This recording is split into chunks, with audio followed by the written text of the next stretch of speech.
20 years before Christ, and all the years after the birth of Christ are known as Anno Domini, the year of our Lord. Today is December 6th, 2011. You know what that means? It's December 6th, 2011 AD. That means it's 2011 years after the birth of Christ. Do you know what time it is? Do you know what time it is? Of course, its name means the anointed one chosen by God to deliver God's people. Jesus is a divine, non-human spirit person. We all know that. And gives credibility to his miracles, that he was in fact God because of his miracles, including his resurrection and death, which is also interesting because no other religious prophet, if you will, conquered death historically. But there's a lot of things interesting about Christ that I won't go into because you all know it. You've heard it.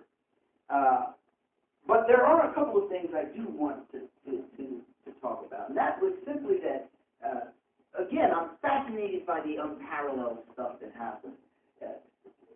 Jesus, unparalleled in history, clearly, emphatically, and repeatedly said he was God. With no other impact like that in the whole world for thousands of years. Nobody had that impact, that effect. He said he was God. And what is interesting is that no other spiritual leader of any other group ever in history introduced the notion or concept of forgiveness, which I find interesting. The forgiveness of sin. And the reason, so the theologians and academicians say, is because only God could forgive sin in the first place. But even more interesting, there's only two ways that Jesus has been perceived in 4,000 years. One of two things.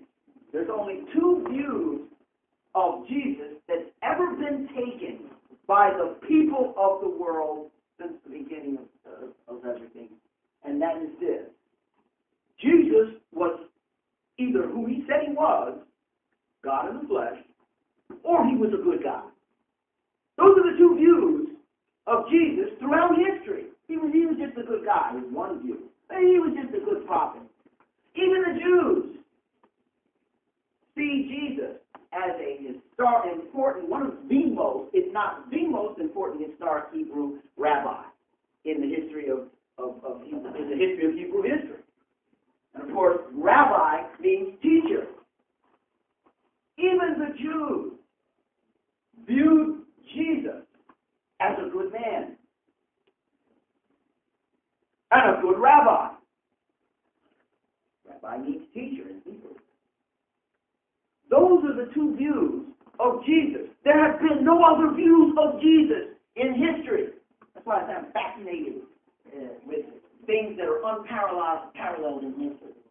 In other words, he's the Son of God, or God in the flesh. That's the view of some people. And then the view of other people is, well, he was just a good prophet, a good rabbi, a good teacher. Well, guess what? You can't have it both ways. The two cannot exist together. Because if you say, well, he was just a good man, then there's no such thing because he said he was God. So you can't say he was a good man because he's a liar. If you don't believe that he said that he is what he said he was, he is what he said he is, that makes him God. If you believe that he's just a good prophet or a good rabbi or a good teacher, then he's a liar. Because you're telling the world, oh, well, he really was just a good guy, but he really wasn't God. Well, then all you're really saying is he was a liar. The biggest liar in the whole history of mankind. Nobody has ever said that, or promoted that, or understood that to be the case.